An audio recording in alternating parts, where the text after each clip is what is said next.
And let's finish The Girl from the Mountains from the second book of The Grey King, which is called The Sleepers. Will has not been able to get Bran out of his funk about Cathal being shot by Pritchard, and he's gone to talk to John Rawlins, who is smart enough to know what's really going on. He realizes that Will is an old one, and Will is not secret about telling him this.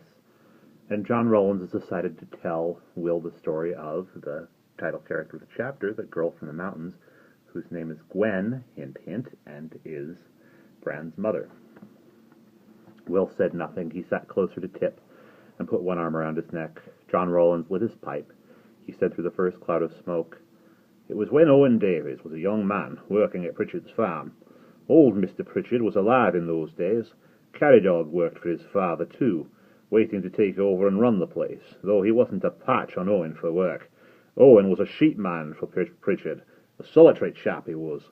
Even then, he was living in a cottage on his own, out on the moor, closer to the sheep than to the farm." He puffed out some more smoke and glanced at Will. "You have been to that cottage. It is deserted now. Nobody has lived there for years." "That place where you left the sheep after—" Startled, Will saw again in his mind the figure of John Rawlins staggering into the little empty stone house in the bracken, with the wounded sheep draped over his shoulders and blood from its fleece on his neck. The little house from which, when they had come back half an hour later, the hurt sheep had vanished without any trace.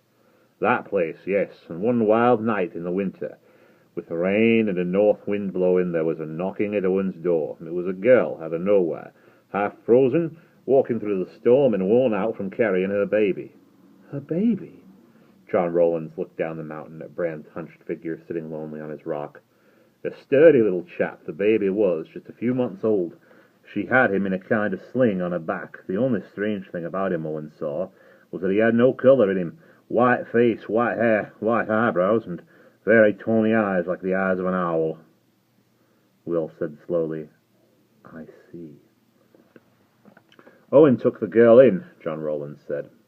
"He got her back to life, gradually, with much care, that night and the day after, and the baby too, though babies are tough creatures, and he was not in such a bad way, and before 24 hours were even gone, Owen Davies was more in love with that strange, beautiful girl than I have ever seen a man love a woman. He had never loved anyone much before. Very shy was Owen. It was like a dam bursting. With a man like that, it is dangerous when at last he loves. He gives all his heart without care or thinking, and it may never go back to him for the rest of his life." He stopped for a moment, compassion softening his weather-lined face, and sat in silence. Then he said, "Well, there they were then. The next day, Owen off to the sheep, leaving the girl to rest in the cottage.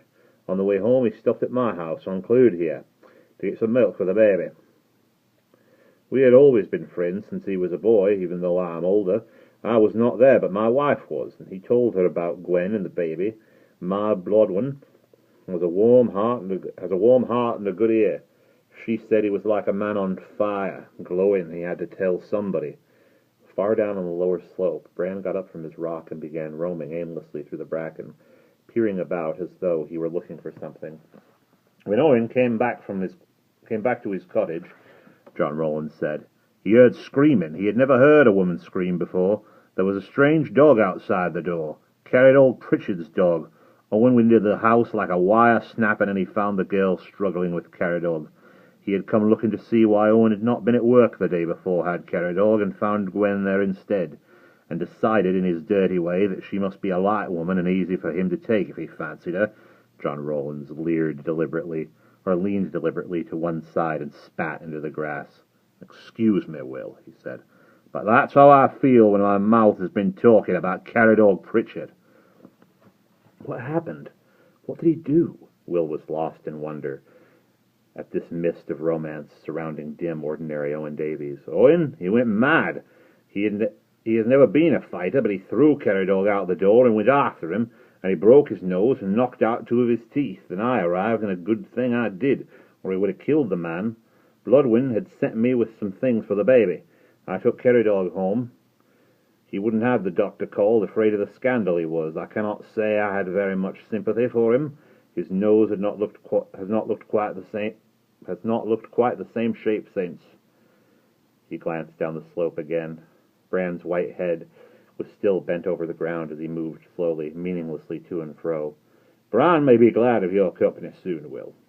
There is not much more to tell, really. One more day and one more night, the girl Gwen stayed with Owen in the cottage, and he asked her to marry him.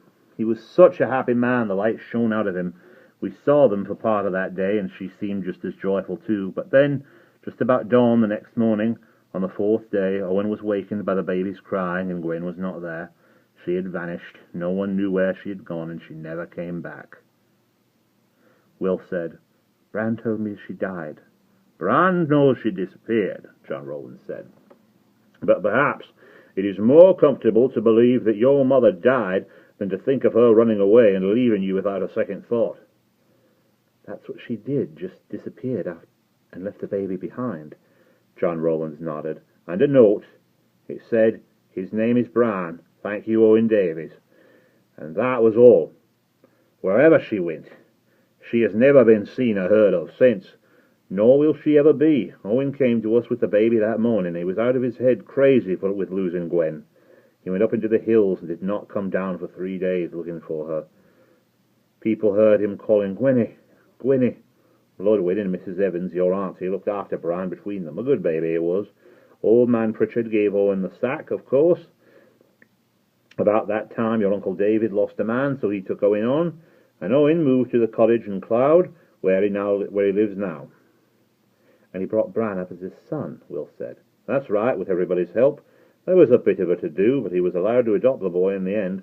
Most people ended up thinking Bran really was Owen's son.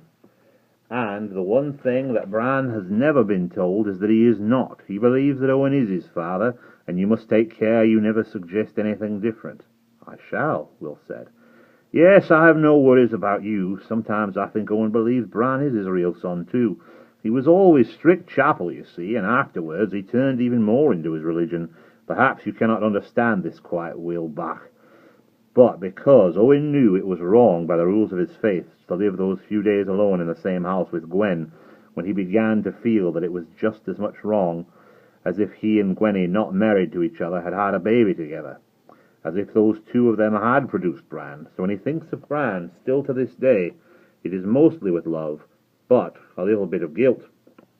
For no good reason, mind, except in his own conscience. He has too much conscience, has Owen. The people do not care, even the people of his chapel. They think Bran is his natural son, but the tut-tutting was over long ago.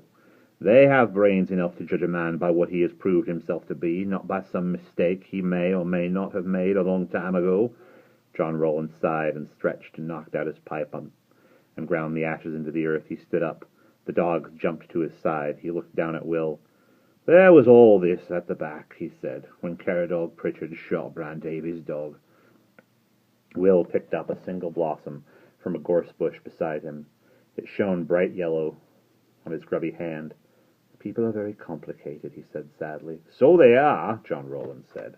His deep voice deepened a little louder and clearer than it had been. "But when the battles between you and your adversaries are done, Will Stanton, and the end of the fate of all the world will depend on just those people, and on how many of them are good or bad, stupid or wise, and indeed it is all so complicated that I would not dare foretell what they will do with their world. Our world," he whistled softly.